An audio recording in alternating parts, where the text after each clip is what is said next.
आमच्या निवडून आलेल्या सामोरं जात असताना राज ठाकरे कोणत्या नव्या मुद्द्यांना हात घालणार? प्रचाराचा फोकस मराठी अस्मितेवर असणार की हिंदुत्वावर? अमित ठाकरे निवडणुकीच्या रिंगणात उतरतायत, त्यामुळे पक्षप्रमुख या भूमिकेसोबतच ते एक वडील म्हणून सुद्धा प्रचाराच्या रिंगणात उतरतायत. फटकारे शब्दांचे असोत किंवा कुंचल्यांचे असोत, राज ठाकरेंचे घाव हे विरोधकांच्या वर्मी बसतातच. तेव्हा आज माझाच्या व्यासपीठावरून राज ठाकरे त्यांचे वाघबाण नेमके कुणावर सोडणार? विधानसभेला सामोरं जात असताना पुन्हा एकदा राज ठाकरेंच्या मनात कोणती नवी ब्लूप्रिंट आहे, या सगळ्याचा मागोवा आपल्याला या सत्रातून घ्यायचा आहे. राज ठाकरे यांच्याशी संवाद साधणार आहेत एबीपी माझाचे मुख्य संपादक राजीव खांडेकर सर. चर्चासत्राला सुरुवात करण्यापूर्वी एक नजर एबीवर. जमलेल्या माझ्या तमाम हिंदू बांधवांनो, भगिनींनो आणि मातांनो, राज ठाकरे लोकसभा निवडणुकीत महायुतीला बिनशर्त पाठिंबा देणाऱ्या राज ठाकरेंनी विधानसभेत स्वबळावर लढण्याचा निर्णय घेतला आणि राजकीय गोटात चर्चांना ऊत आला. त्यातच अमित ठाकरेंच्या उमेदवारीची घोषणा करून महाराष्ट्र नवनिर्माण सेनेच्या कार्यकर्त्यांना त्यांनी आणखी एक सुखद धक्का दिला. क्रिकेट असो वा राजकारण, अचूक टायमिंग महत्वाचं. महाराष्ट्रातली सध्याची राजकीय परिस्थिती, सध्याची वेळ स्वबळाचा नारा देण्यासाठी योग्य आहे असं राज ठाकरेंना वाटतं का? युती आणि आघाडीच्या लढाईत महाराष्ट्र जनांसाठी ते पर्याय होऊ पाहतात का? आणि मधल्या काळात दूर गेलेला मनसेचा मतदार पुन्हा पक्षाकडे खेचून आणणार का? या आणि अशा अनेक प्रश्नांची उत्तरं देण्यासाठी आपल्या सोबत आहेत महाराष्ट्र नवनिर्माण सेनेचे अध्यक्ष राज ठाकरे.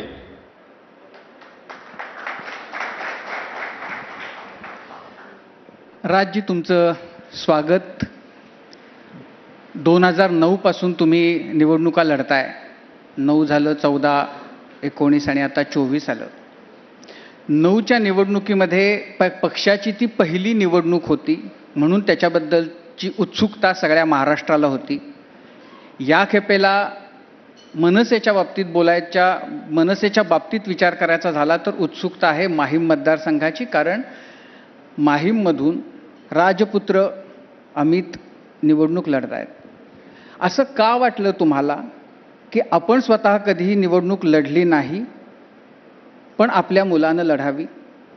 आणि आता अमित लढत असताना मनामध्ये कुठंतरी हातातला रिमोट कंट्रोल बाजूला ठेवून आपण पण निवडणूक लढवावी आज न उद्या, असं कुठं मनामध्ये येतंय का? नाही. राजू, मी तुम्हाला एक गोष्ट सांगतो. आमच्या घरात बाळासाहेब असोत, माझे वडील असोत, आम्ही काय करायचं हे कधी त्यांनी आमच्यावरती कुठची गोष्ट लादली नाही. आम्हाला ज्या ज्या गोष्टी करायच्यात त्या गोष्टी त्यांनी करायला पूर्णपणे मुभा दिली. आणि कधी म्हणजे काय म्हणू पण त्याला अडथळे सांगितले असतील, खाचखळगे सांगितले असतील, परंतु हे करायचं नाही असं कधी सांगितलं नाही. मला सुद्धा आमच्या घरामध्ये देखील मी पुढच्या पिढीला ही गोष्ट करू नको, त्याला जर वाटत असेल त्यांनी ती गोष्ट करावी, पण मग ती नीट पूर्ण तयारीत करावी आणि सगळ्या गोष्टींचा विचार करून करावी, एवढं फक्त मी त्याला सांगितलं. कारण निवडणूक लढणं म्हणजे हे मी आजपर्यंत अनेकदा करत आलो, पण निवडणूक लढवणं हे मी कधी केलं नाही आहे. आणि केलं नसल्यामुळे माझा थॉट प्रोसेसच तसा नाही आहे. मला माझ्या दृष्टिकोनातनं मी माणसं जास्तीत जास्त निवडून आणून महाराष्ट्रामध्ये मला जे काही करायचं आहे ते मी करू इच्छितो. काही ना वाटतं मी निवडून जाऊन उभा राहून मी काही करू इच्छितो. तो हा प्रत्येकाचा मला असं वाटतं दृष्टिकोन आहे आणि प्रत्येकाने त्याचा आदर केला पाहिजे. पण मग आत्ता जेव्हा आपला मुलगाच इलेक्शनला उतरला आहे तेव्हा भावना काय आहेत? नाही, माझे जे बाकीचे उमेदवार आहेत, माझ्यासाठी अमित देखील तो एक उमेदवार आहे. म्हणजे उद्या माझा अविनाश जाधव असेल आणि अमित असेल, माझ्यासाठी सारखेच आहेत. मी जेवढे एफर्ट्स मी अविनाशच्या इकडे घेईन किंवा मी माझ्या नयन कदमच्या इकडे घेईन किंवा माझ्या संदीप देशपांडेच्या इकडे घेईन, तेवढेच एफर्ट्स मी माझ्या अमितच्या इकडे घेईन. ह्याच्या पलीकडे जाऊन तुम्हाला एफर्ट्स घेता येत नाही ना. म्हणजे तुम्ही किती देणार? मला आता महाराष्ट्रामध्ये मी आता 4 तारखेला माझे दौरे सुरू होतील. 4 ते मी हातामध्ये 17. सो मी काय दादर मतदारसंघात नाही. बाकीच्या ठिकाणी मला प्रचार करायचे, बाकीच्या ठिकाणी मला जायचं आहे, त्याच्या इकडे जी टीम लागलेली आहे तसं प्रत्येकाच्या ठिकाणी टीम लागलेली आहे. कळलं का? सो माझे जे बाकीचे जे माझे सहकारी उमेदवार जे आहेत बरोबरचे पक्षामधले, माझ्यासाठी अमित त्यातलाच एक भाग आहे. नाही, हे झालं एक की पक्षाचा नेता म्हणून तुम्ही हे बोलताय, पण बाप म्हणून तुम्ही ह्या सगळ्याकडं अँक्सायटी नाहीये मनामध्ये? कसं आहे, माझी पण पहिली इलेक्शन असती तर असती, हम्म. पण बाप म्हणून तर तुमची पहिलीच इलेक्शन आहे. हा बाप म्हणून फक्त त्याची आई जास्ती काळजीत आहे बापापेक्षा.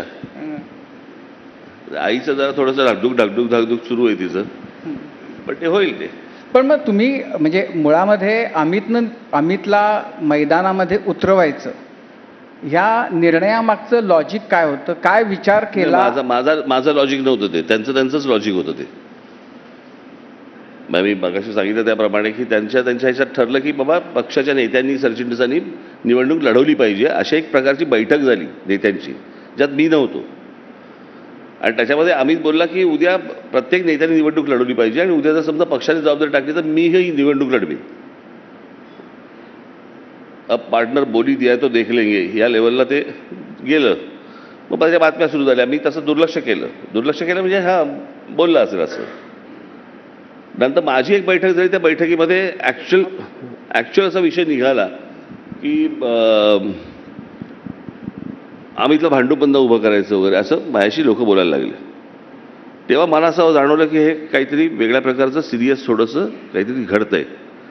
म्हणून मग मी आणि शर्मिला त्याला रात्री आम्ही एकत्र घेऊन बसलो की हे जे सगळं चालू आहे, तू सिरियस आहेस निवडणूक लढवायला?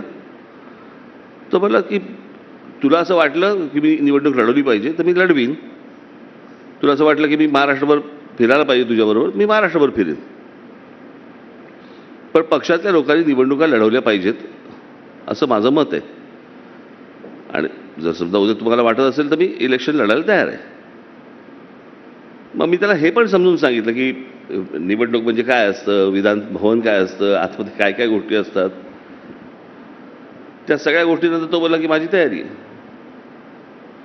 नाही, पण यावेळेला अशी अपेक्षा होती की जसं मागच्या इलेक्शनमध्ये आदित्य निवडणुकीला उभा राहिला त्यावेळेला शिवसेनेच्या उमेदवाराला तुम्ही पाठिंबा दिलात. या खेपेला अमितला तसाच पाठिंबा बाकीच्या पक्षांकडून मिळेल, शिवसेनेकडून पुतण्या म्हणून आणि भाजप आणि शिवसेना शिंदेची यांच्याकडून, कारण लोकसभेच्या वेळेला तुम्ही त्यांना पाठिंबा दिला होता त्यांच्या उमेदवारांना म्हणून. तर यासाठी जे काही प्रयत्न करायला हवे होते ते करावेत असं तुम्हाला का नाही वाटलं की त्यामुळे अमितचा मार्ग आणखी मला सोपा असं झाला वाटतं की असता? तो जो विचार केला होता मी आदित्यच्या वेळेला केलेला विचार होता की माझ्यासाठी जरी माझ्या एक विरोधातला पक्ष जरी असला तरी शेवटी मी राजकारण आणि नातेसंबंध याच्यामध्ये काहीतरी मी बघत असतो. आणि हे मला असं वाटतं मी लहानपणापासून माझं काय म्हणू आपण त्याला, मी त्या विचारात वाढलोय. मला तेव्हा असं वाटलं की आदित्यच्या समोर तिथे आमची 38-39 मतं असून देखील मला असं वाटतं तो पहिल्यांदा निवडणूक लढवतोय, आपण कॅन्डिडेट नको टाकूया. हा माझा विचार झाला. मी जसा विचार करतो तसा समोरचा विचार करेल सुज्ञपणे अशी मी अपेक्षा नाही धरत. म्हणून मी जेव्हा मी सांगितलं ना की मी ती एक गुड जेस्चरमध्ये गोष्ट केली, समोरच्यांना वाटलं तर ती गुड जेस्चरमध्ये गोष्ट करावी, नाही तर करू नये. पण त्याच्यामध्ये काही मी ज्यावेळेला नाही लढवायचं असं ज्यावेळेला ठरवलं त्यावेळेला मी कोणाला फोन करून सांगितलं नव्हतं. मी कोणाशी फोनवरती बोललो नव्हतो की मी असं भूमिका घेतोय आणि मग ह्याची आपण परतफेड कुठेतरी आपण नंतर. पण तुम्हाला कोणी म्हटलं होतं की तुम्ही असं करा म्हणून? नाही, कोणी सांगितलं नव्हतं. मला माहितीच नव्हतं ना तेव्हा. गेल्या निवडणुकीला त्याची उमेदवारी जाहीर झाली हे थोडी मला माहिती होतं. एक कुणकुण असते किंवा उभं राहायचं चाललंय. पण ज्यावेळेला जाहीररित्या ज्यावेळेला गोष्ट येते त्यावेळेला मला असं वाटलं की इथे कॅन्डिडेट टाकू नये. त्याप्रमाणे मी ती गोष्ट केली. बरं, त्याचा मला रिग्रेटही नाही आहे. असंही नाही यार मी तेव्हा नास्ती केली तर बरं झालं असतं, ह्याला कोणा आता बघितलं ना, आता हे मला काही नाही त्याच्याशी देणं घेणं. हा प्रत्येकाच्या स्वभावाचा भाग झाला. प्रत्येक जण आपापल्या स्वभावानुसार वागत असतो. नाही, पण जेव्हा तुम्ही आत्ता 24च्या लोकसभेच्या निवडणुकीमध्ये जेव्हा बिनशर्त पाठिंबा दिला, ज्याचा नंतर शर्टलेस पाठिंबा असाही उल्लेख केला गेला, तर त्यावेळेला तुम्ही या पक्षांना तर हे सांगू शकत होतात की तुम्ही म्हणजे फक्त अमित नाही, नाही पण काही उमेदवारांच्या बाबतीमध्ये असा विचार. मी तुम्हाला एक गोष्ट सांगू का, या सगळ्या ह्याच्यामध्ये मुळात हा भाग एक स्वभावाचा असतो. म्हणजे आता उदाहरणार्थ की त्यातल्या आपण ज्याला सेन्सिबल एक भारतीय जनता पक्ष समजा पकडला, त्यांना ही गोष्ट समजू शकते. परंतु सगळ्याच पक्षांना हे समजेल असं नाही आहे. प्रत्येकच जण आपापल्या पद्धतीने ओरबाडण्याचे सगळे प्रयत्न सुरू असतात, त्यांना ओरबाडत आहेत. आपण किती सांगायला द्यायचं आणि कुठे सांगायला द्यायचं, काय काय सांगायला द्यायचं, आणि ह्याचा तुम्हाला अनुभव तुम्हाला गेल्या लोकसभेला आलाच ना. गेल्या लोकसभेच्या वेळेला दक्षिण मुंबई किंवा दक्षिण मध्य मुंबई आपण सांगत असतो की ही गोष्ट तुमच्या हातातली नाही आहे, ही तुम्हाला लागणार नाही जागा, ही तुम्ही असं करू नका, हे सांगून हट्टापायी जर समजा पदरात पाडायच्या असतील जागा, पाडून घ्या. पण तुम्ही दक्षिण मुंबईच्या बद्दल सुचवलं होतं की तिथं ती जर जागा तुम्ही लढली असती तर चित्र वेगळं आलं. 100%. पण त्याच्यानंतर तुम्ही मला सांगताय की मी हे जाहीर सभेत बोलून पण झालं ना, त्याच्यानंतर तुम्ही मला सांगताय की त्यांनी आमच्या निशाणीवरती निवडणूक लढवली पाहिजे. तुमच्याकडे निशाणी मुळात कसं आहे, मी कमावलेली निशाणी आहे हो, ढापलेली निशाणी नाही आहे ना.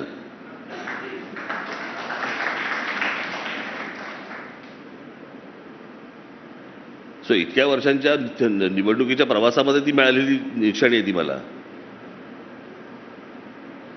आणि लोकांच्या मतदानातनं मिळालेली निशाणी आहे ती, कोर्टातनं आलेली निशाणी नाही मला. नाही, तुम्ही आता बोलताना ढापलेली निशाणी असं म्हणाला. तुम्हाला या गोष्टीचं वैषम्य वाईट वाटतंय की असं झालं त्या पक्षाबरोबर?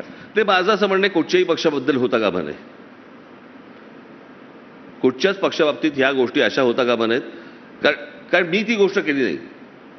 मी ज्यावेळेला शिवसेनेतनं बाहेर पडलो त्यावेळेला मी कोणी आमदार घेतले, कोणी खासदार घेतले, माझ्याकडे आलेले असताना पण माझ्याकडे 36-37 आमदार आले होते, 7 ते 8 खासदार आले होते, आणि मी त्यांना सांगितलं मला पक्ष फोडून मला नवीन पक्ष नाही काढायचे, वेळ लागेल लागू देत. पण आता तुम्हाला या गोष्टीचं पश्चाताप नाही होत की अरे 36-37 आमदार 7-8 खासदार जर तेव्हा आले असते तर आज मनसेची जिथून सुरुवात झाली ती आणखीन वरच्या पायरीवरून झाली असते, त्याचा फायदा झाला असता. असली नकोच आहे मला ती गोष्ट, त्यापेक्षा सत्ता न आली बरी.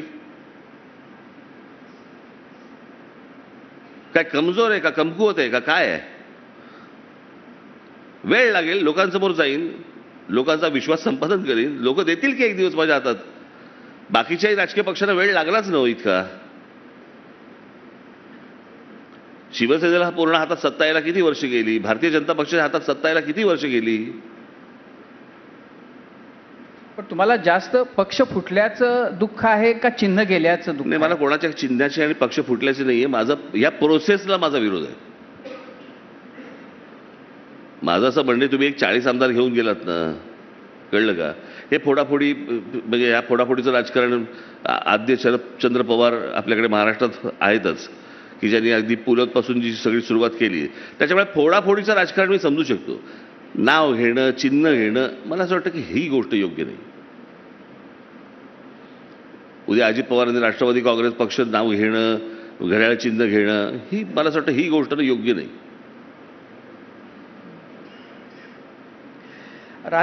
याचं कारण मी तुम्हाला सांगतो. याचं कारण आहे की उद्या समजा शिवसेना घ्या किंवा धनुष्यबाण घ्या, बरोबर आहे, ही काय उद्धवची कमाई नाही आहे, ही बाळासाहेब ठाकरेंची कमाई आहे. हे बाळासाहेब ठाकरेंचं नाव आहे, त्यांचं ते अपत्य आहे, त्यांनी कमवलेली ती निशाणी आहे.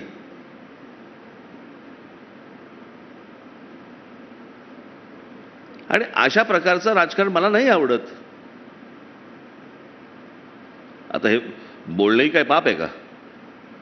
नाही, मला तेच विचारायचं होतं की कोणे एकेकाळी बाळासाहेबांचा राजकीय वारस म्हणून तुमच्याकडे बघितलं जात होतं, तर ही संधी तुम्हाला जेव्हा होती तेव्हा ती घेतली नाही, याच्याबद्दलचं? नाही, मी तुम्हाला एक गोष्ट सांगतो. काय होतं की हा झाला बाहेरचा पर्स्पेक्टिव्ह.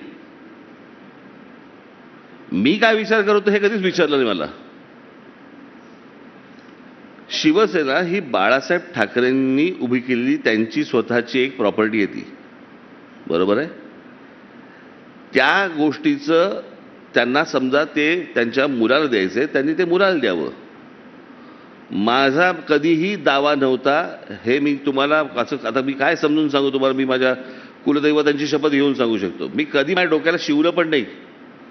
मी अनेकदा बाळासाहेबांनी ही गोष्ट सांगून झाली होती. अनेकांना असं वाटत होतं की मी त्याच्यावर दावा सांगेन, पण तो माझ्या मनातला कधीच विचार नव्हता. त्या पक्षामध्ये असताना माझा शेवटपर्यंतचा प्रश्न हा कायम होता, एकच प्रश्न होता, माझा जॉब काय. निवडणुकीला नुसता जाऊन मी प्रचार करणार आणि प्रचार केल्यानंतर मी परत येऊन नुसता बसणार, हे माझ्याने होणार नाही. त्यापेक्षा मी विड्रॉ होतो. म्हणून मी 2000 साली मी विड्रॉ पण झालो होतो. मी कुठच्याही बैठकाला जात नसे, कुठेही जात नसे, कुठे सभांना नाही, कुठे आमंत्रण आली तरी जात नसे मी. त्याच्यामुळे तुम्ही कधीतरी माझा एकदा स्वभाव समजून घ्या. काय होतं या राजकीय सगळ्या क्षितिजावरती किंवा पटलावरती ज्या प्रकारचं राजकारण चालतं, असं आपल्याला वाटतं की प्रत्येक माणूस तसाच असतो. राज ठाकरे त्यातला नाही आहे. आता तो नाही आहे ह्याचे फटके चटके खाल्लेले आहेत मी, पण त्या फटक्या चटक्यांमुळे मी तसा आता मी वागायला सुरुवात करणार आहे असं माझ्याकडनं होऊ शकत नाही. काही वेळेला एक सुधारायचं वय निघून जातं, काही वेळेला एक फुकट जायचं वय निघून जातं, कळलं का. तसं माझं एक ते फुकट जायचं वय निघून गेलंय. नाही राजजी, साधारण 90-91 मध्ये 2 पुतण्यांचं राजकारण सुरू झालं. तिकडं अजित पवारांचं आणि इकडं राज ठाकरेंचं. माझं 1 वर्ष आधी सुरू झालं. अच्छा, 90 मध्ये सुरू झालं. तर 2 पुतणे साधारण समांतर रेषेमध्ये होते. दोन्ही पुतण्यांचं नंतर आपल्या काकांशी बिनसलं म्हणू आपण. आता तुम्हाला तुमच्या दोघांची जी स्थिती आहे त्याच्याकडे बघून काय वाटतं? त्यांचा मार्ग होता तो जास्त योग्य होता, तुम्ही असं काहीतरी करायला हवं होतं की जे राजकीय यश त्यांना मिळालं, जे त्यामुळं तुम्हाला मिळवता आलं असतं? मला असं वाटतं की मी गेल्या काही वर्षामध्ये तो मार्ग मी स्वीकारला असता तर माझ्याकडे मी चांगली कमाई केली असती. पण ह्या मार्गामध्ये मी माणसांची कमाई खूप केली, लोकांची कमाई मी खूप केली, लोक खूप जोडले. आणि प्रत्येकाचा एक स्वभाव असतो. मला नाही माहिती त्यांनी केलं ते त्यांचं योग्य होतं का अयोग्य होतं, हे त्यांनाच माहिती असेल, मला नाही माहिती. मी याचं काही असं नाही सांगू शकत की त्यांनी केलं चुकीचं केलं. ते त्यांच्यानुसार केलं. मी केलं ते मला असं वाटतं मी योग्य केलं. आता या 2 समान आले आणि त्याच्यानंतर अशा प्रकारे काय झालं. मला मी मगाशी सांगितलं ना की या सगळ्या गोष्टींबद्दल मला कुठेही खंत नाही, काही रिग्रेट नाही, काही नाही आहे. आज नाही उद्या. आता मध्यंतरी छगन भुजबळ असं म्हणाले की सगळ्या तुम्हाला गोष्ट सांगतो, आजची जी निवडणूक आहे ही आता 2024ची, या 2024च्या निवडणुकीमध्ये माझा ठोकताळा मला असं सांगतोय, असं मला वाटतंय की आम्ही सत्तेत बसू. तुम्ही सत्तेत बसाल, पण आता तुम्ही स्वतःला किंगच्या ऐवजी किंग मेकर मध्ये बघायला लागलाय. मी नाही हो सत्तेत, म्हणजे बाकीचे माझ्या बरोबरचे. हो ना, पण तुम्ही रिमोट तुम्ही चालवणार ना, का रिमोट तुम्ही वापरणार नाही? वापरणार. नवीन सेल्स आणलेत मी.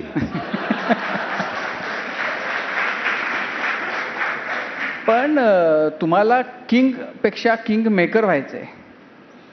नाही हे किंग मेकर वगैरे नाही हो. या सगळ्या ह्याच्यामध्ये मला माझ्या ज्या काही कल्पना आहेत ना महाराष्ट्राबद्दलच्या, कळलं का, त्या साक्षात उतरवायच्यात. हे सगळं ते सगळ्या गोष्टी त्या फिल्मी झाल्या. म्हणजे काय म्हणू पण त्याला की राज ठाकरे क्या बनना चाहते हैं, किंग या किंग मेकर वगैरे, ते सगळे ते ओळी तिकडच्या तिकडे. मी जे जग बघतो, मी जो महाराष्ट्र बघतो, मला असं वाटतं मी ज्या महाराष्ट्रात राहतो इतकं पुढारलेलं सर्व बाबतीतलं असं हे राज्य आहे. म्हणजे आपण म्हणतो की देशाला दिशादर्शक ठरणारं किंवा दिशा दाखवणारं राज्य, त्याची जी हालत झालेली आहे आता चहूबाजूनी, ज्याला वैचारिक गोंधळ किंवा सर्वच बाजूनी, मला असं वाटतं यातनं हे राज्य बाहेर काढणं आणि मोठं करणं गरजेचं आहे. त्याच्या माझ्या काही कल्पना आहेत. राजजी, तुमचा हा जो आत्मविश्वास आहे, म्हणजे एक आमदार निवडून येतो पण पुढचा मुख्यमंत्री आमचा असेल असं तुम्ही स्वप्न बघता आणि धाडसानं जाहीरपणानं सांगता, त्याच्याबद्दल त्या धाडसाचं आत्मविश्वासाचं काहींना कौतुक वाटतं, काही जण त्याची फार चेष्टा टर उडवतात. पण मुळामध्ये हा आत्मविश्वास येतो कुठून? याचं कारण माझा या सगळ्या राजकारणाकडे बघण्याचा दृष्टिकोन स्वच्छ आहे. एक उद्देश माझा जो आहे तो स्वच्छ आहे आणि हे आपल्याला करायचंच आहे. म्हणजे तुम्ही मला साधी गोष्ट सांगा ना, कुठच्या राजकीय पक्षाच्या मनात विचार आला की माझ्या राज्याची मी ब्ल्यूप्रिंट टाकावी? कुठच्या तरी राजकीय पक्षाच्या मनात आजपर्यंत तरी आलं का की प्रत्येक विषयाचा काय तोडगा असावा, प्रत्येक विषयामध्ये आपल्याला काय मार्ग काढायचा आहे, असं कधीतरी कोणाच्या मनात आलं का? हा महाराष्ट्र ॲस्थेटिकली कसा दिसेल, कसं असलं पाहिजे, याच्यावरती कोणाला डॉक्युमेंटरी काढायची वाटली का? काढून बघा, मला सगळे नेते तुम्ही काढून बघा. सो माझ्या महाराष्ट्राबद्दलचा बघण्याचा जो दृष्टिकोन आहे तो स्वच्छ आहे, सरळ आहे आणि तो डेव्हलपमेंटचा आहे. म्हणजे छोट्या छोट्या गोष्टींमध्ये महाराष्ट्र साचला जाऊ नये, खचला जाऊ नये. या महाराष्ट्रामधली जी मुलं आहेत, मुली आहेत, ही इतकी काय म्हणू आपण त्यांना, सगळ्या गोष्टी त्यांच्याकडे आहेत. आपल्याला फक्त त्यांना मार्ग ते सांगतील तो फक्त चांगला करून द्यायचा आहे. एवढं सगळं असताना आपण जर समजा आशेने त्या महाराष्ट्राकडे पाहत नसू तर मग काय उपयोग आहे त्याला? आणि मी इतका काय म्हणतो त्याला, कोता आणि असा छोटा विचार करणारा माणूस नाही मी की इथे नाही देतात. मग विधान परिषदेत जरा ते विधान परिषदेमध्ये राज्यसभेत इतका छोटा विचार करणारा मी नाही आहे. माझी इच्छा आहे की महाराष्ट्राने माझ्या हातामध्ये एक हाती सत्ता द्यावी, नक्की द्यावी. 5 वर्षात समजेल तुम्हाला. पण राजजी, म्हणजे मनसेपेक्षा तुमच्या राजकीय विचार करण्याच्या पद्धतीमध्ये इतकी चंचलता का असते? म्हणजे 2014 मध्ये तुम्ही मोदींच्या बाजूने होतात, 2019 मध्ये तुम्ही लावरे व्हिडिओ करत होतात, 2024 मध्ये परत तुम्ही भाजपला बिनशर्त पाठिंबा देत होतात. हे तुमच्या मतदारांना आणि कार्यकर्त्यांना सुद्धा अतिगृहीत धरणं नाहीये का? म्हणजे समजा तुमचा कार्यकर्ता रेल्वे स्टेशनला आला, त्याला जायचंय हे विचार करून की आपल्याला दिल्लीकडे जायचंय आणि दिल्लीत म्हणजे स्टेशनवर आल्यावर त्याला कळलं अरे ही ज्या गाडीत आपण बसणार आहे ती दिल्लीला नाही, खाली चेन्नईला जाणार आहे. त्याला माहितीच नसतं की राज ठाकरे काय भूमिका घेणार आहे. याचं कारण असं आहे, कारण पत्रकार जास्ती कन्फ्यूज करतात लोकांपेक्षा. सोपं आहे माझं. समजा आपण एका माणसाकडे बघतो, बरोबर आहे. समजा आता 2014च्या अगोदर नरेंद्र मोदींनी सांगितलं की बाबा आम्ही सिलेंडरचे भाव खाली आणणार, आम्ही काय तुमचं काय पेट्रोलचे भाव खाली आणणार, त्याच्यानंतर आम्ही काय इन्कम टॅक्स रद्द करणार किंवा वगैरे वगैरे वगैरे वगैरे जे काय असेल ते. माझं असं म्हणणं आहे की आपण एक माणूस बघतो आणि तो माणूस बघितल्यानंतर असं वाटायला लागतं की नाही ह्याच्याकडे काहीतरी घडेल. आणि तो माणूस सत्तेवरती आल्यानंतर तो काहीतरी वेगळंच बघायला लागतो की नोटा बंद कर, अजून काहीतरी बंद कर, अरे हाच ना तो माणूस. आत्ता निवडून आल्यावरती हा माणूस बदलला. म्हणजे माझं असं म्हणणं आहे, माणूस बदललेला चालतो, मग भूमिका नाही बदलायची. आणि माझ्या भूमिकेबद्दल काय घेऊन बसलात तुम्ही मला सांगा. भारतीय जनता पक्षाने बदललेल्या भूमिका मी तुम्हाला अशा ओळीत सांगेन. शरद पवारांबद्दल बोलायलाच नको, भूमिका पण लाजते. उद्धव ठाकरेंनी घेतलेल्या भूमिका काढून बघा. तुमच्या अजून कोणी पवार झाले, बाकीचे सगळेच काँग्रेस, सगळ्यांनी सगळ्या गोष्टी आजपर्यंत करत आल्या. प्रश्न मला विचारताय? नाही, प्रश्न तुम्हाला यासाठी कारण तुमची भूमिका बदलते ना. उद्धव ठाकरेंनी आता एकदा भाजपचा हात सोडला, ते काँग्रेस बरोबर गेले, काँग्रेस बरोबर राहिले. तुम्ही 14 मध्ये भाजपचा हात धरलात, 19 मध्ये काँग्रेसचा हात धरलात, 14ला काँग्रेसला कोणाचेही हात धरले नाहीत. पहिली गोष्ट म्हणजे मी हात धरले नाहीत, पाठिंबा दिला.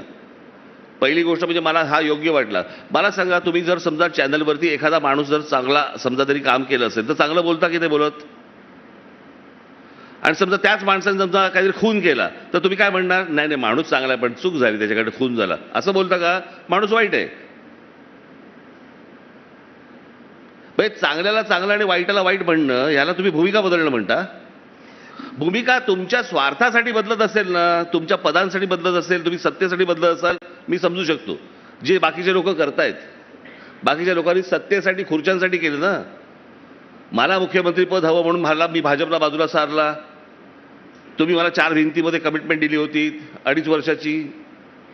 कसली 4 भिंतीमधले कमिटमेंट? आधी येऊन का नाही सांगितलं तुम्ही? लोकांसमोर येऊन का नाही सांगितलं? तुम्ही व्यासपीठावरती असताना नरेंद्र मोदी म्हणाले की महाराष्ट्राचा मुख्यमंत्री देवेंद्र फडणवीस होतील. तुम्ही व्यासपीठावरती उद्धव ठाकरे असताना तुमच्यासमोर अमित शहा बोलले की देवेंद्र फडणवीस मुख्यमंत्री होतील. का नाही घेतला आक्षेप? आणि मग हे सगळं एवढं रामायण घडल्यानंतर पत्रकार एकही त्यांना विचारत नाही तुम्ही का भूमिका बदललीत. मला असं वाटतं माझ्या बाबतीत जाणून बुजून चालू आहे. कुठच्या तरी राजकीय पक्षांचा अजेंडा काही पत्रकार चालवत आहेत असंच मला वाटायला लागलं की हे सतत बोलायचं ह्याची भूमिका बदलली. कुठची भूमिका बदलली? नाही, भूमिका ही बदलली की 24 मध्ये तुमचा भाजप आणि मोदींना पंतप्रधान म्हणून पाठिंबा होता, 19 मध्ये तुमचा भाजप आणि मोदीला विरोध होता आणि 24 मध्ये तुमचा भाजप आणि मोदींना पाठिंबा होता. करेक्ट. आता याचं कारण ज्या वेळेला वाईट गोष्टी घडल्या, चांगल्या गोष्टी घडल्या त्यावेळेला मी पाठिंबा दिला, वाईट गोष्टी घडल्या त्याला मी विरोध केला. ज्या वेळेला परत चांगल्या गोष्टी घडायला लागल्या, ह्या 2 भागातला आहे ना विषय, 14 ते 19, बरोबर आहे, 19 ते 24, 3 भूमिका. या सगळ्या ह्याच्यामध्ये ज्यावेळेला मला चांगलं वाटलं त्यावेळेला मी चांगलं बोललोय, हाणायचं त्यावेळेला हाणलेलं आहे. आणि पुन्हा मी ज्या वेळेला व्यासपीठावरती गेलो त्यावेळेला महाराष्ट्राबद्दलच मागणी केलं ना मी की मराठी भाषेला अभिजात भाषेचा दर्जा द्या, महाराष्ट्राच्या गडकिल्ल्यांचं संवर्धन करा. आणि हे सगळं बोलल्यानंतर आज मराठी भाषेला जर समजा अभिजात भाषेचा दर्जा जर समजा पंतप्रधानांकडनं मिळाला, मी एक मागणी केल्यानंतर, मागणी खूप वर्षांची आहे, पण त्या सभेमध्ये मी त्यांच्यासमोर ही मागणी केल्यानंतर पुढच्या काही महिन्यात जर समजा मराठी भाषेला अभिजात भाषेचा दर्जा दिल्यावर मी शिव्या घालायच्या. जी गोष्ट चांगली आहे त्याला चांगलं म्हणणं हे जर पाप असेल, मला असं वाटतं तुमच्या दृष्टिकोनात पाप आहे, माझ्या नाही. पण मग आता तुमच्या मनामध्ये राग आहे का लोभ आहे भाजपबद्दल? नाही, राग लोभाचा विषयच नाही आहे. ते समोरचा कसा वागतोय त्याच्यावरती आहे ना. समजा तो नाग, तो म्हणजे भाजप नाग नाही, एक नाग गळ्याभोवती आला आणि असा समजा बसून राहिला तर मी म्हणेल वा रे वा वा वा छान छान, बरोबर की नाही? तोच नाग असा आला आणि मला समजा गळा आवडला तर तुम्ही काय म्हणणार? आवडू देत, चांगलं आहे. मला असं वाटतं राजू, ह्या गोष्टी आपण नीट समजून घेतल्या पाहिजेत. मी ज्या गोष्टी आतापर्यंत बोललोय किंवा वागलोय ना, ते मी माझ्या स्वार्थासाठी, कुठच्या पदासाठी आणि कुठच्या तरी काय म्हणू त्याला की मला मुख्यमंत्रीपद पाहिजे, माझे आमदार हे एवढं झालं पाहिजे, आणि हे जे राजकारणात ते सौदेबाजी असते ना, या सौदेबाजीतनं घेतलेल्या भूमिका नव्हत्या माझ्या. शरद पवारांनी घेतलेल्या भूमिका, उद्धव ठाकरेंनी घेतलेल्या भूमिका, या बाकीच्यांनी आता गेल्या 2 वर्षात घेतलेल्या भूमिका, या सौदेबाजीतनं घेतलेल्या भूमिका आहेत. यांना काहीतरी सत्तेत पद पाहिजे, सत्तेतला कुठची गोष्ट पाहिजे, याच्यातनं घेतलेल्या भूमिका आहेत. त्याला भूमिका बदलणं म्हणतात.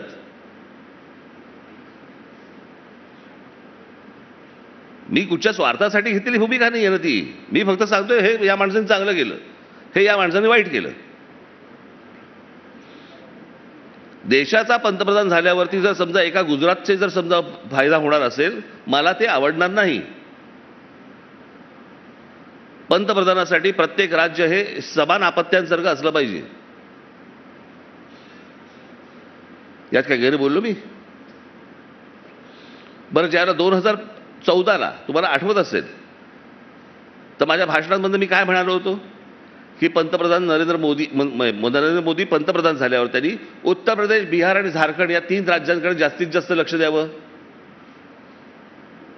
त्या राज्यांमधली गरिबी घालवावी, त्या राज्यांमध्ये उद्योगधंदे आणावेत, ती राज्य मोठी करावीत, जेणेकरून त्या राज्यांचं ओझं महाराष्ट्रावरती येणार नाही. म्हणजे आपण काही गोष्टींच्या अपेक्षा एका माणसाकडनं ठेवल्यानंतर जर समजा एक माणूस आल्यावर वेगळ्याच गोष्टी घडत असतील की ज्याची काही गरजच नाहीये. म्हणजे आता साधी आपण गोष्ट बघूया की नोटबंदी ही फसलेली गोष्ट आहे. ही सगळ्यांना माहिती आहे, सगळ्या अर्थतज्ञांना माहिती आहे, सगळ्यांना माहिती आहे. ज्याची काही आवश्यकताच नव्हती त्याच्यावर बोलायचं नाही.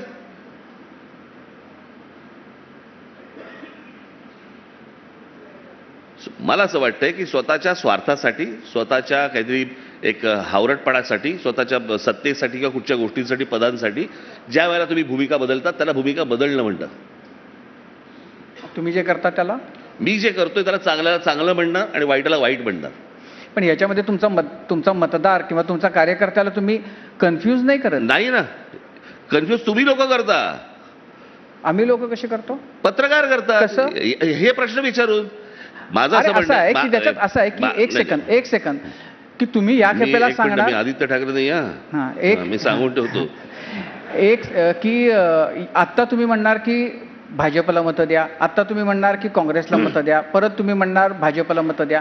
तर कार्यकर्त्यानं झेंडा म्हणजे कुणाचा झेंडा घरात ठेवायचा आणि कुणाचा खांद्यावर पहिली गोष्ट घ्यायचा? म्हणजे तो माझा जो सहकारी, माझा जो आहे तो माझा झेंडा हातामध्ये घेऊन ये. आज ह्याचा झेंडा हातामध्ये घ्या आणि उद्या त्याचा झेंडा हातामध्ये घ्या असं नाही सांगितलं मी कधी त्याला. हा विषय झेंड्याचा नाही आहे, कळलं का? हा विषय तुम्ही कसा, एक तुमचा दृष्टिकोन काय या गोष्टींकडचा, तो फक्त तुम्ही नीट लक्षात घेणं गरजेचं आहे. मी 1000 वेळा सगळ्या अनेक पत्रकार माझ्यासमोर जेव्हा येतात, मी अनेक नेत्यांच्या पत्रकार परिषदा बघत असतो.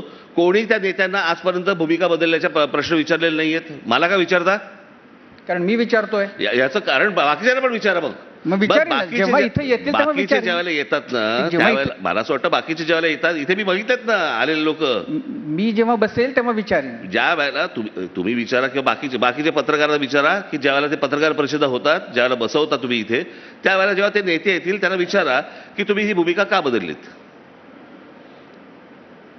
आता मी जो प्रश्न सांगतोय ना तो उद्धव ठाकरे आल्यावरती विचारा की तुमचं 4 भिंतीमध्ये जर बोलणं झालं होतं हे तुम्ही बाहेर येऊन अधिकाऱ्याने सांगितलं. पण तुमचं काय म्हणजे तुमच्या 2 जणांमधला विषय आहे, अमित शहा आणि उद्धव ठाकरे. अमित शहा म्हणतात असं बोललेच नाहीत. तुमचा कोणावर विश्वास आहे? कोणावरती विश्वास? माझा दोघांवरती विश्वास नाही. माझं असं म्हणणं, तुम्ही युतीत निवडणूक लढवलीत ना, तुम्ही दोघे जण युतीत होतात ना, तुम्ही युतीमध्ये मतं मागितलीत ना लोकांसमोर, आणि त्याच्यानंतर ज्यावेळेला लोकांनी तुम्हाला बहुमत दिलं, मला असं वाटतं 160 आमदार तुमचे निवडून आले. 160 आमदार निवडून आल्यावरती तुम्ही म्हणताय की आता ह्यांनी मला 2.5 वर्षाची कमिटमेंट द्यावी. ते म्हणतात आम्ही अशी काही दिलीच नव्हती. ज्या वेळेला तुमच्या समोर पंतप्रधान आणि गृहमंत्री हे तुमच्या समोर ज्या वेळेला येऊन सांगतात की आमचा पुढचा मुख्यमंत्री कोण आहे, त्याला गप्पा का बसलं? तुम्ही त्याच वेळेला आक्षेप का नाही घेतलं? त्याच वेळेला ह्याची चर्चा का नाही सुरू झाली की शाह तुम्ही माझ्याशी काय बोलला होतात, मग हे सगळं व्यासपीठावरती काय सुरू आहे तुमचं? ज्या वेळेला त्यांना कळलं की आमच्याशिवाय सरकार बसू शकत नाही आणि आता आपल्याला बरोबर चेपता येईल, त्यावेळेला ही गोष्ट त्यांनी सुरू केली. याला भूमिका बदलणं म्हणतात. पण राज्य गेल्या 5 वर्षामध्ये महाराष्ट्राच्या राजकारणाचं इतकं विचका चिखल झाला पूर्ण घाण. तुम्ही याच्यासाठी सगळ्यात जास्त जबाबदार कोणाला धरता? शरद पवारांना. कारण याची सुरुवातच त्यांनी जर समजा 78 पासून केली नसती तर हा उद्योग कोणाला सुचलाच नसता. जे 78ला त्यांनी केलं, 92ला त्यांनी केलं, राणेंच्या वेळेला त्यांनी केलं. म्हणजे राणे पहिले एनसीपीत जाणार होते, तुम्हाला आठवते ना? ते पहिले एनसीपीत जाणार होते. बाहेर पडल्यावर शरद पवार साहेबांनी हात वरती केले आणि मग ते काँग्रेसमध्ये गेले. अच्छा, आधी एनसीपीत जाणार होते? हो, असं पवारांनीच सांगितलं. म्हणजे माझं मत नाही सांगत आहे, असं शरद पवारांनी सांगितलं. पण मला असं वाटतं हे 3 वेळा गोष्ट घडली, शरद पवारांनी सुरू केली आणि मग पुढे त्या गोष्टींची सवय लागत जाते, ज्याला आपण म्हणतो निगरगट्ट मन व्हायला लागतं. आज मी तुम्हाला सांगतो, आज महाराष्ट्रामधली परिस्थिती जर समजा तुम्ही बघितलीत ना, म्हणजे इतकी घाणेरडी लाजिरवाणी, म्हणजे तू नाही देत मग इथे जातो, तू नाही देत मग इथे जातो, आणि त्याचा कोणालाच काही वाटत नाही. मला तर आत्ता असं वाटतंय की ही निवडणूक मतदारांनी त्यांच्या मतांचा केलेल्या अपमानाचा बदला घेतला पाहिजे. परत या लोकांची हिंमत होणार नाही की मी इथून फुटून पैसे घेऊन त्या पक्षात जायची. ह्यांची हिंमत कशी होते? लोक काय नोकर आहेत का यांचे? उन्हातानामध्ये उभं राहायचं आहे ना, मतदान करायचं आणि त्याच्यानंतर ह्या करोड रुपये घ्यायचे आणि दुसऱ्या पक्षात जायचं. आणि ह्याच्यानंतर जर समजा लोकांनाही काही वाटेल असं झालं असेल परमेश्वरच वाचो या महाराष्ट्राला, अजून काही नाही होऊ शकत. पण तुम्हाला वाटतं की याच्यातनं आपण बाहेर येऊ? हा इतका चिखल झालाय आणि तो आता राजकारण इतकं व्यापून गेलेलं आहे. राजू, एक गोष्ट सांगतो की इतकाही मेलेला नाही महाराष्ट्र, हा राजकारणापुरता आहे. आणि असा महाराष्ट्र मरायचा नाही ना. महाराष्ट्रामध्ये खोलवर झालेले जे संस्कार आहेत इतक्या वर्षांचे, मला असं वाटतं ते असे मरायचे नाहीत. हे फुटकळ काही लोक जे वागतायत यातनं फक्त महाराष्ट्राची प्रगती होत नाही, ओरबाडला जातोय महाराष्ट्र, पण सांस्कृतिक आणि इतर गोष्टींमध्ये महाराष्ट्र खूप मोठा आहेच ना. आणि मला नेहमी वाटतं ना की महाराष्ट्रामधले मोठे तुमच्यासारखे सगळे संपादक, साहित्यिक, कवी यांनी येऊन ह्याचं म्हणजे प्रबोधन करणं गरजेचं आहे, सांगणं गरजेचं आहे. ज्याला जमीन मशागत करणं ज्याला म्हणतो आपण जमिनीची, तशी मशागत करणं गरजेचं आहे आत्ता. आणि तेही नाही झालं तर मग मरण, मग पुढे काय नाही होऊ शकत. तुमच्या लेखी ही निवडणूक आणि पुढची 5 वर्ष महत्वाची आहेत. खरंच महत्त्वाची आहेत, खरंच महत्त्वाची आहेत. आणि माझी तर म्हणजे आपलं तर अनेकदा बोलणं झालं या विषयावरती, पण माझी सगळ्या आमच्या चॅनल्सना माझी हात जोडून विनंती आहे, हे जे सकाळी उठून जे वाटेल त्या भाषेत बोलतात ह्यांना पहिले दाखवायचे बंद करा. तुम्ही एकदा ह्यांना दाखवायचे बंद केलेत की बाबा ही भाषा वापरणार असेल माझं चॅनल दाखवणार नाही, हे ज्या दिवशी बंद होईल मला असं वाटतं त्या दिवशी आपण सुधारायला सुरुवात करू. पण राज्य, तुम्हाला असं नाही वाटत की नेत्यांनी काहीही बोलावं आणि चॅनलनी स्वतःला सांभाळावं? नाही, लोकांना हे कळावं ना की काय लायकीचे नेते आहेत. त्यांना ते कळलंय. मला भीती कुठच्या गोष्टीची, लोकांना ह्यांची लायकी कळलेली आहे. भविष्यातली येणारी जी लहान मुलं आहेत ना, जे या राजकारणात येऊ इच्छितात, त्यांना जर असं वाटायला लागलं की हे राजकारण असतं जे आपण पाहतोय ते, तर ते भीषणाव आहे. मग नाही कोणी वाचू शकत. त्यांना जर खालपर्यंत आत्ता कळले, ह्यांना समजलं नाही समजलं सोडून द्या, त्यांचं समजा तुम्ही तोंड बंद केलीत, दाखवायचं बंद केलं, पण खालच्यानं जर समजा असं वाटलं की नाही राजकारण अजून चांगलं आहे आपल्याकडचं, तर मला असं वाटतं की तो होप आहे, ती आशा आहे. हे अर्थात सगळ्यांनी बंद केलं पाहिजे, एका चॅनलने बंद करून होत नाही ते. परंतु माझं सगळ्यांना सांगणं आहे, आणि मी सतत अनेक संपादकांना मी ही गोष्ट सांगत असतो की तुम्ही पहिले दाखवायचे बंद करा. आज आपण सोशल मीडियावरती वेडी झालेली माणसं बघतोच आहोत, घराघरामधली कुटुंबाच्या कुटुंब नाचतंय काय काय चालू आहे. हे मला असं वाटतं त्या वॅक्सिनचे परिणाम नाही येत नाही, कारण सगळं त्या लॉकडाऊन नंतरच सगळं सुरू झालं जास्ती. पण या निवडणुकीमध्ये तुमची तर सत्ता येणार नाहीये, तुम्ही पण सत्तेमध्ये असणार आहात. तर तुम्हाला ज्या 2 प्रमुख आघाड्या आहेत त्यापैकी दोन्ही तुम्हाला चालू शकतात का कोणी वर्ज्य आहे? नाही, मला असं वाटतं काम महत्वाचं आहे. कोण 2 आघाड्या म्हणजे? एक महाविकास आघाडी नाही, आहे. महाविकास आघाडी नाही, महाविकास आघाडी नाही. तो म्हणजे तुमचं असं मत आहे की महायुतीची सत्ता येईल आणि त्या सत्तेमध्ये तुम्ही असाल? मी तुम्हाला एक राजूजी, मी तुम्हाला एक गोष्ट सांगतो. मी शिवसेनेमध्ये असताना तेव्हापासूनचं जर समजा माझ्या आयुष्यामध्ये दुसरा कुठचा पक्ष जर माझ्या आयुष्यात आला असेल तर तो भारतीय जनता पक्ष झाला. मग ते प्रमोद महाजन असतील, गोपीनाथराव आमचे मुंडे असतील, नितीन गडकरी असतील, किंवा घरी येणं जाणं अटलजी किंवा अडवाणीजी किंवा इतर जे पक्षातले लोक होते यांच्याशी संबंध आला. माझा कधी काँग्रेस, NCP असा कधी संबंधच आला नाही कोणाशी, कधीच नाही. मग गाठी भेटी हा भाग वेगळा, समोर आले व्हॅल्यू करणं वगैरे, पण अदरवाईज असा कधी संबंध आला नाही की आपण गप्पा मारतोय, जेवतोय किंवा कुठेतरी बाहेर गेलोय दौऱ्यावर, असं कधी झालंच नाही. त्याच्यामुळे तो जो संबंध आला तो भारतीय जनता पक्षाशीच आला.